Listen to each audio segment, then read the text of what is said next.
Martin Landau on his Oscar nomination for Best Supporting Actor in our next half hour.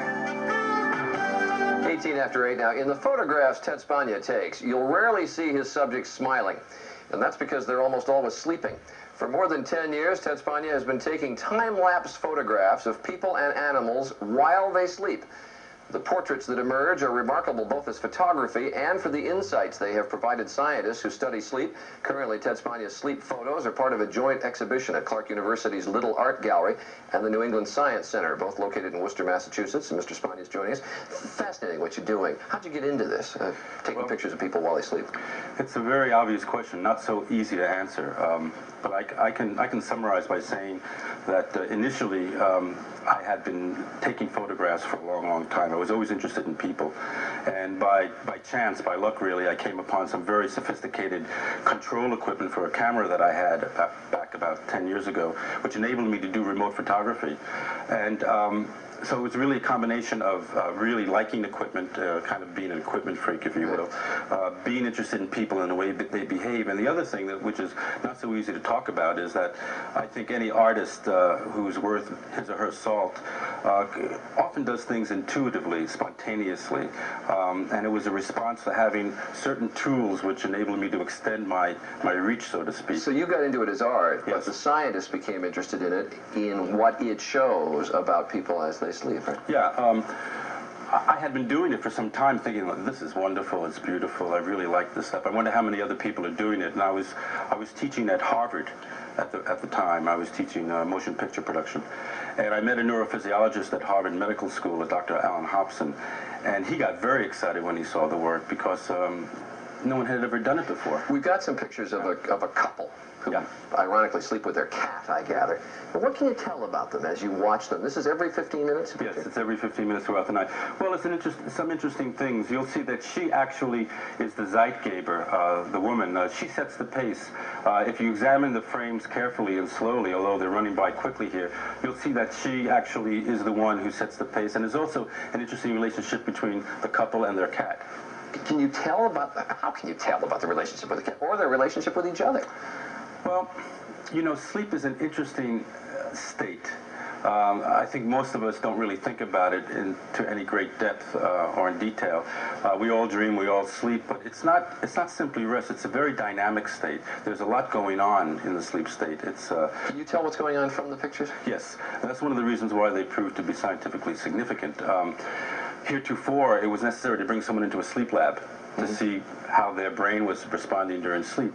But with these photographs, you can actually see when a person's in deep sleep, when a person is in REM sleep or rapid eye movement sleep, which is the state of dreaming and sleep. You probably get a better response when you see them in their own bed. Oh yeah, I mean it's very difficult to sleep in a sleep lab. Yeah. This is what's interesting about this technique, and I think the reason why the scientific community responded so well to it is that it's natural, it's beautiful, and it also, in a sense, reveals what's going on inside. It's a readout of the biological time clock. All right, that was 15 minutes for adults. Now you got some pictures of a baby. Yes. And this is time-lapse taken every what? This is a 60mm motion picture film. One picture taken every 30 seconds. And you'll notice the periods of activity alternating with periods of inactivity. And you notice the suckling. She's in deep sleep there. Now she moves.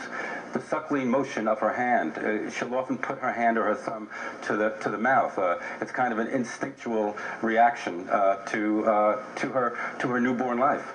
But that's one picture every 30 seconds. I mean, yes. You can see the clock. See the clock at the bottom of the frame? Yeah. She's really moving around. Now, you know, a newborn baby like that will dream 14, 15 hours a day. Will dream. Is that right? Yeah. They dream more often than adults. Yes. There's a couple of theories about it. I mean, when you're born, your computer, that is the brain, is empty. And what's happening is during the dream state, there's some theories that the brain is rehearsing all of the information, laying down programs, if you will. Is there a person who goes to sleep and wakes up in the same position, or do we all? People say that to me, but you know, this work is starting to catch on now, and I've been commissioned to do people's portraits. And inevitably, the people are astounded. First of all, what excited me most about the work is when I got my own photographs back, way back in 76, 75. I was surprised to see another self that existed in sleep that I didn't know about. I mean, you look in the mirror every day and you think you know yourself, but there's something else, there's another self there. Fascinating. Ted Spagna, thank you very much. I had Very fun. interesting. It's 23 after. We'll be back. It is 25 minutes after the hour. We continue talking to Ted Spagna about the fascinating photographs that he has taken of people while they sleep. And I'm interested that you talked about what you can tell about individuals. That couple, and I want to go back and look at those pictures of the couple again. What could you tell about them? Because I gather they eventually broke up. Yes, they did. It's really, I'm not a scientist, and I can only talk to you from an artist's point of view, but I've been doing the work so long that I really have a real sense that what happens during sleep really is a reflection of the waking state. Now, you'll see there's a number of frames, as we look at this, there's a number of frames where there's no movement. Right. There, he didn't move, she got up. This is the end of the night, so there's more movement. But early in the night, you'll see, typically, there'll be 3 or 4 frames without any movement whatsoever. And that's the normal, what I call architecture of sleep. Right. This is a time-spatial phenomenon. This couple breaks up. And about 3 weeks later, I photographed the guy. He's a friend of mine in Boston. And it's really amazing. Every single frame throughout the night, there's movement. Every single one. There's not even 2 frames which... You can tell he's in turmoil. Oh, yeah. His life is... I mean, he feels that his life is shattered.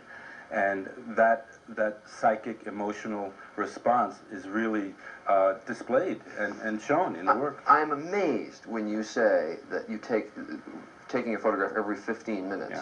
Yeah. You say 3 or 4 photographs, there's no movement. Yeah. I would think there'd be many more photographs than that with no movement. Well, it's amazing to me how active people are. Everyone is always surprised at their activity. The fact of the matter is that it's pretty well established now that the human sleep-dream cycle is about 90 to 110 minutes long. And every 90 to 110 minutes... What does that mean? You mean you... There's a repeating cycle. There's... sleep is a dynamic state, and what happens when you go to sleep, you go to descending sleep, which is stages 1, 2, 3, 4. Stage 4 is deep sleep. Right. And then you turn up and you ascend 4, 3, 2, 1, and then you have a dream. Now that wave... You go into deep sleep and come up and dream every 90 to 110 minutes? Every 2 hours? Yep. Or actually about an hour and a half to 2 hours. And it's really not an accident. You know, I'm a filmmaker, and one of the reasons why I started this work, and you asked me earlier in the program why I did this, I was interested in making films without a story. And if you don't have a story, how do you edit the shots? How do you put the shots together? Sure. And when I began working with the scientific community, and they said, wow, look at this. This is a 90-minute sleep-dream cycle. A light bulb went off in my head.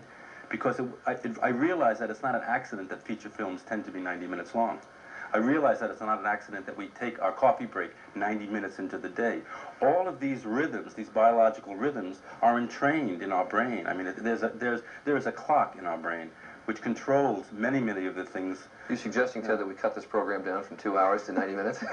Well, you have enough commercials to fill. It's really only 90 minutes. I see. But it was really exciting for me to discover that. And one of the things I want to do after I'll be doing a book of this work, and one of the things I want to do after this is I have a film which I shot specifically for the purpose of testing that theory. In other words, I'm going to take the 90-minute sleep-dream cycle and use that as a plan to edit my shots without story. I'm not going to use the story at all. And the hypothesis is that if I can successfully reflect that 90-minute cycle, when the viewer sees the film, they'll respond. Very interesting. Ted Spagna, thanks for being with us again. Nice to have you here. Pleasure. We'll be back.